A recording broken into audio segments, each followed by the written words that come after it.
बिस्मिल्लाहिर्रहमानिर्रहीम। मेरे मोहतरम भाइयों और मेरी प्यारी बहनों, अस्सलामु अलैकुम। कुरान पाक की वो आयत जो रिस्क के दरवाजे खोल देती हैं, ऐसी आयत जिनके बारे में कहा गया है कि अगर सारी दुनिया भी मिलकर दरवाजे बंद करे तो अल्लाह ताला इन आयत की बरकत से इंसान के लिए नया रास्ता बना देते हैं। ये वो खूबसूरत कुरानी आयत हैं जिनके बारे में औलिया, सूफिया और उलमा ने इनको आयात रिस्क व तवक्कल कहा है, जो नामुमकिन कामों को मुमकिन बना दें।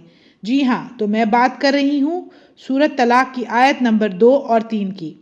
अगर आपके काम रुके हुए हैं, हालात साथ नहीं दे रहे या रिस्क में तंगी है, तो आज का खास वजीफा आपके लिए है। इन आयात मुबारका का तर्जुमा है, जो शख्स अल्लाह से डरता है, अल्लाह उसके लिए हर मुश्किल से निकलने का रास्ता बना देता है और उसे वहां से रिस्क देता है जहां से उसका गुमान भी नहीं होता। और जो अल्लाह पर भरोसा करे तो वो उसके लिए काफ़ी है। बेशक अल्लाह अपना काम पूरा करके रहता है। अल्लाह ने हर चीज़ के लिए अंदाज़ा मुकर्रर कर रखा है।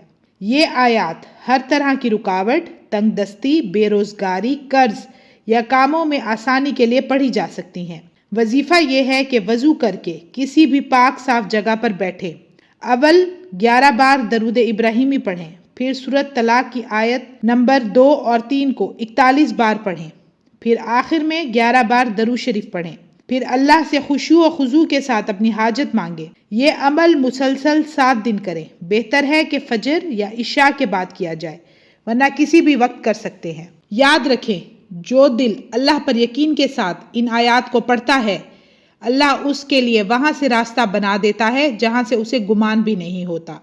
ये आयत यकीन और तवक्कल की आयत है। बस दिल से पढ़ें और यकीन से मांगें, इंशाअल्लाह कामयाबी ज़रूर मिलेगी।